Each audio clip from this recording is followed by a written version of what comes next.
What if one man could take on the most powerful army in the world, with almost nothing but courage? One battle, one choice, and the fate of an entire nation hung in the balance. This is George Washington, the man who dared to defy an empire and rewrite history forever. The man who changed history forever. Imagine a moment in history where the fate of an entire continent rests on the choices of one man. No vast army stands ready, no golden throne commands awe, no certainty assures that tomorrow will be better than today. Only fear, hope, anger, and quiet determination fill the hearts of ordinary people tired of distant rule. This is where George Washington's story begins. Not yet a legend or president, but a man stepping into chaos when history demanded courage and vision. The early 1770s were a period of mounting frustration in the American colonies. 13 colonies stretched along the eastern coast of North America, each with its own culture, economy, and local government. Life was filled with daily struggles, but also a growing awareness of governance by a distant power thousands of miles away. The British Empire, one of the most powerful in the world, imposed taxes, restrictive laws, and decisions that affected millions without their consent.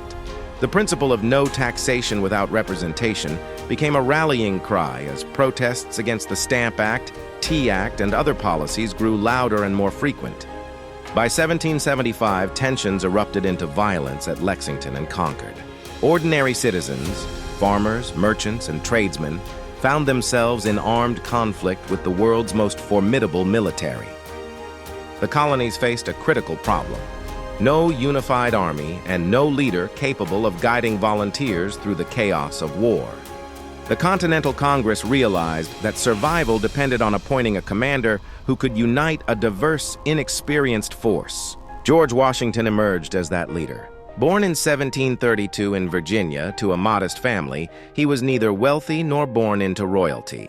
His early life instilled discipline, responsibility, and resilience. As a young surveyor, he navigated dangerous wilderness, learning the land and developing patience, endurance, and leadership, qualities essential for commanding men in battle. Washington's military experience began in the French and Indian War, where he faced the brutal realities of combat.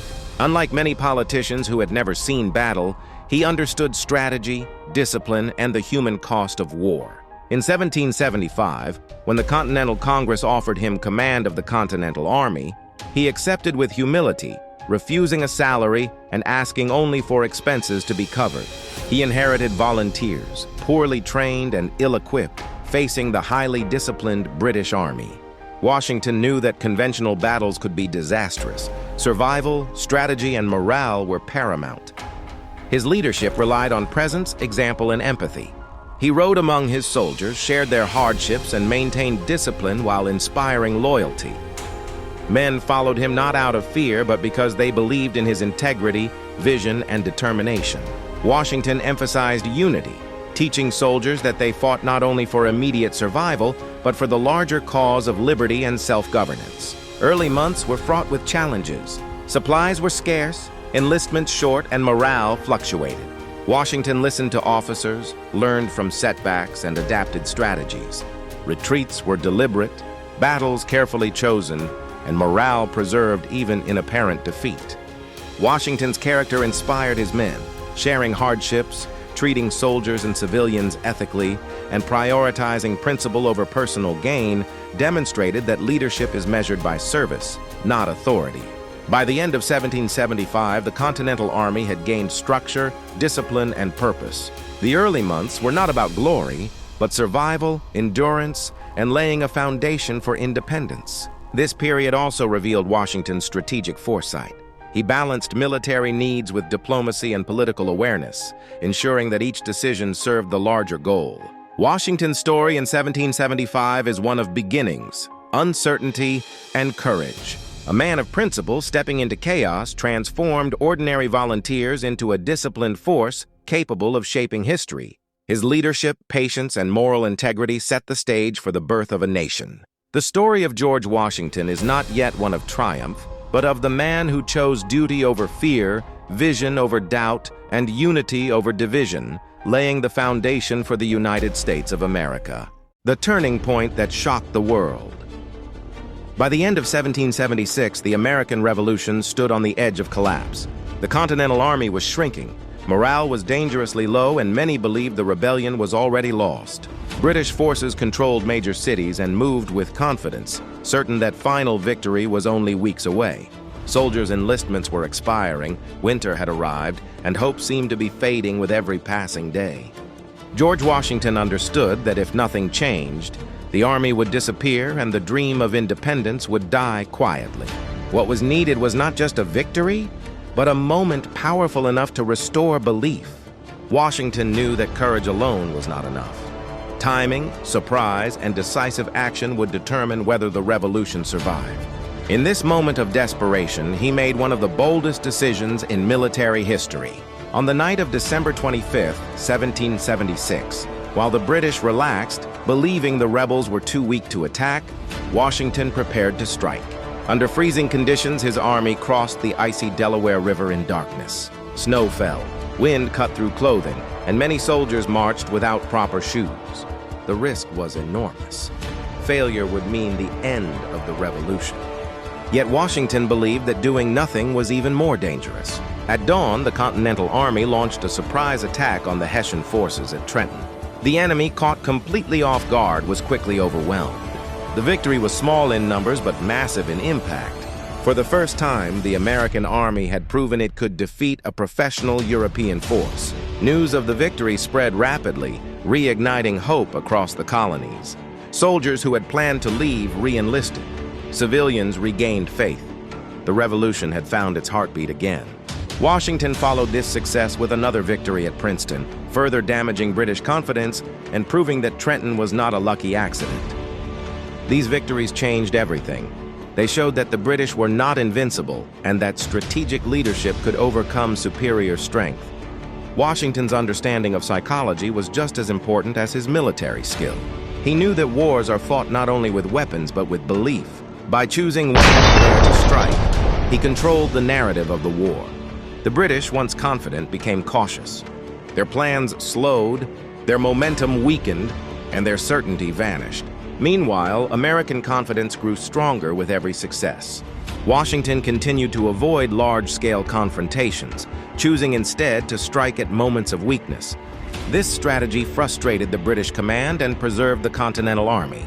Each survival was a victory, each delay a step closer to success. Foreign powers began to take notice. France, watching closely, saw that the American cause might actually succeed. This growing international interest would later prove critical. Washington's leadership during this phase demonstrated his ability to balance aggression with restraint.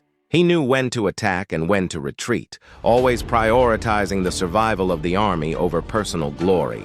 His decisions were not emotional but calculated, driven by the understanding that the revolution was a long struggle, not a single battle. Soldiers trusted him because his actions consistently protected their lives and the cause they served. Even as challenges continued, Washington's calm confidence stabilized the army. He reinforced discipline, encouraged training, and maintained unity among diverse colonial forces.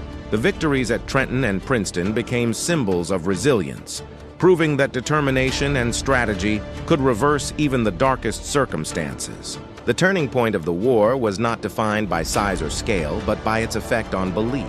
Washington had transformed despair into hope and hesitation into commitment. From that moment forward, the American Revolution was no longer a rebellion struggling to survive. It had become a movement capable of winning. Through courage, timing, and leadership, George Washington shocked the world and ensured that the fight for independence would continue with renewed strength and purpose, leading an army with almost nothing. When George Washington took command of the Continental Army, he faced a challenge greater than any battlefield. The army existed more in name than reality. It was a loose gathering of farmers, laborers, and shopkeepers who shared a desire for freedom but lacked discipline, training, and resources. Supplies were scarce, uniforms were non-existent, and food shortages were common. Washington immediately understood that the greatest danger was not the British Army, but the risk of internal collapse. Without unity and order, the revolution would fail before it truly began. His first mission was to transform hope into structure. He introduced discipline, organized ranks, and enforced rules necessary for survival. Many soldiers resisted at first, seeing themselves as volunteers rather than soldiers, but Washington remained firm while maintaining respect and fairness. He balanced authority with empathy, listening to his men and reminding them why their sacrifice mattered. One of the most serious problems was the lack of supplies. The army often had no shoes, little gunpowder, and barely enough food to survive. Soldiers marched through snow barefoot, weakened by hunger and exhaustion. Washington wrote repeatedly to Congress, warning that without immediate support, the army would disband. Yet even when help arrived slowly, he refused to surrender to despair. He rationed what little they had and relied on local communities to keep the army alive. Against this fragile force stood the powerful British military, well-trained and fully equipped. Washington knew he could not defeat them in traditional battles. Instead, he adopted a strategy of survival. Time became his greatest weapon. Every retreat that saved lives was a victory. Every day, the army remained intact, weakened British confidence. Though criticized for avoiding major battles, Washington understood that preserving the army meant preserving the revolution itself. Morale was another constant struggle. Many soldiers planned to leave once their short enlistments ended. Washington personally appealed to them, speaking as a fellow man rather than a distant commander. He shared their hardships, rode among them, and endured the same hunger and cold. This presence created loyalty stronger than fear. The winter at Valley Forge tested everything. Cold, disease, and starvation threatened to destroy the army without a single enemy attack. Washington refused to abandon his men. Training improved, discipline strengthened, and suffering forged unity. When spring arrived, the army emerged stronger than before. Washington proved that leadership is not about resources, but resilience. By holding his army together through scarcity and doubt, he ensured that the fight for independence would continue. The long road to final victory. After the turning point victories reignited hope, the American Revolution entered its most complex and demanding phase. The war was far from over, and George Washington understood that maintaining momentum would be harder than creating it. The British adjusted their strategy, shifting their focus to the southern colonies where they believed loyalist support would guarantee success. This forced Washington to fight a war on multiple fronts while still protecting the fragile unity of the colonies. Every decision now carried enormous weight. A single mistake could undo years of sacrifice. Washington relied on patience, intelligence, and coordination rather than reckless ambition. He allowed other capable generals, such as Nathaniel Greene, to take command in the South while he focused on keeping the main army intact and ready. This trust in his officers demonstrated Washington's maturity as a leader. He knew that leadership was not about control, but about coordination and trust. The Southern campaign became a war of exhaustion. Greene's strategy of wearing down British forces through smaller engagements slowly drained their strength. Washington supported this approach fully, recognizing that victory would come through persistence rather than dramatic battles. Meanwhile, Washington continued to pressure British forces in the north, forcing them to defend multiple positions and stretch their resources thin. The British Army, once confident and aggressive, now found itself trapped in a war with no clear end. American forces, though still poorly supplied, grew more disciplined and experienced with each passing year. Foreign alliances began to play a decisive role. France formally entered the war, providing troops, supplies, and naval power. Washington understood that coordination with French forces was critical. He worked closely with French commanders, demonstrating diplomatic skill alongside military leadership. This alliance shifted the balance of power. For the first time, the British faced a united international opposition.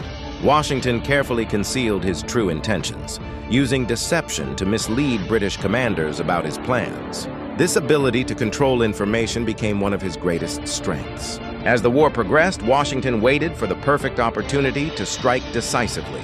That opportunity came in 1781. British General Cornwallis moved his forces to Yorktown, Virginia, expecting support from the British Navy. Washington saw his chance. In a bold and calculated move, he coordinated with French General Rochambeau and the French fleet under Admiral de Grasse. Together, they executed a plan that would trap the British Army. Washington marched his troops south in secret, disguising his movements and misleading the enemy. When the French Navy defeated the British fleet, Cornwallis found himself surrounded by land and sea. The siege of Yorktown began. For weeks, American and French forces tightened their grip.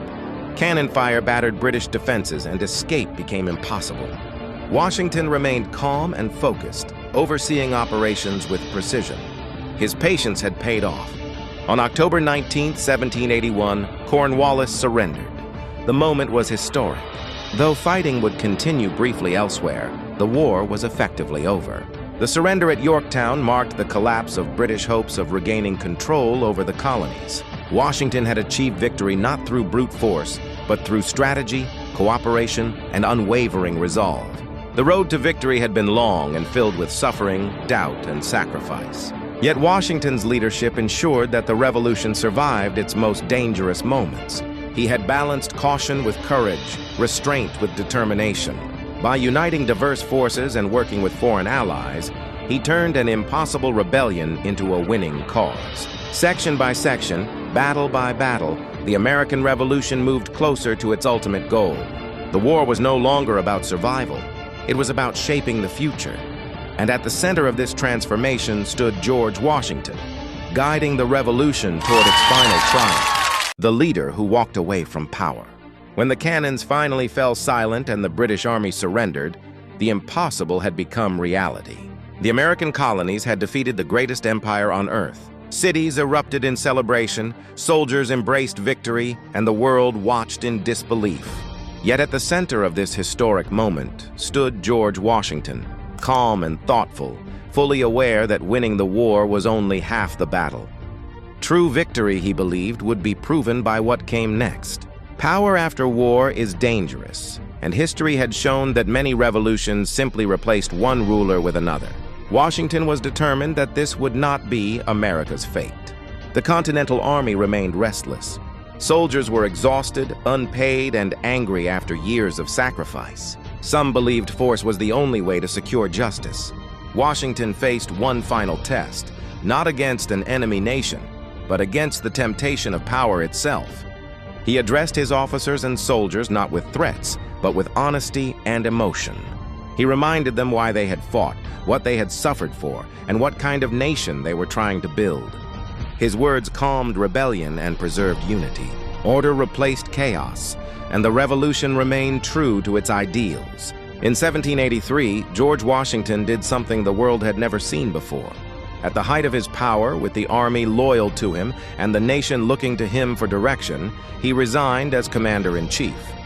He returned authority to Congress and walked away from military control. Kings across Europe were stunned. Victorious generals did not surrender power. They seized it. But Washington chose principle over control. In that moment, he proved that the American Revolution was not about dominance, but democracy. His decision transformed victory into legitimacy and earned the trust of a nation struggling to define itself. Washington returned to private life, believing his duty was complete. Yet peace exposed new problems. The young nation was fragile, divided, and uncertain. Weak laws threatened stability, and fear of failure grew. Once again, Washington was called upon, not as a warrior, but as a symbol of unity. Reluctantly, he answered.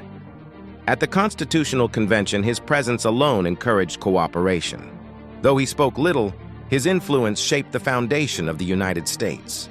The Constitution that emerged reflected balance, restraint, and accountability, values Washington had lived by throughout the war. When the nation needed its first president, there was no debate. Washington accepted not for glory, but for responsibility. As president, he focused on unity over division, stability over ambition, and service over power. He warned against internal conflict and reminded the nation that freedom required discipline and compromise. After 2 terms, Washington once again shocked the world. He stepped down voluntarily, refusing to become permanent ruler. This final act defined his legacy. He proved that leadership is temporary, power must be limited, and the will of the people must always come first. George Washington did not just win a war. He shaped the soul of a nation. By walking away from power twice, he showed the world that true strength lies not in control, but in character. The American Revolution did not end with a battlefield victory. It was completed by a man who knew when to lead and when to let go.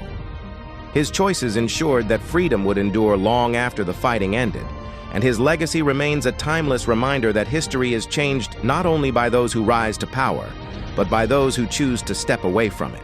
History is not just written in books. It is written by courage, sacrifice, and choices that change the world forever. If this story moved you, inspired you, or made you see history differently, don't let it end here. Like this video, share it with those who love powerful stories, and subscribe to the channel for more unforgettable journeys through time. Because the past still speaks, and the next story is waiting for you.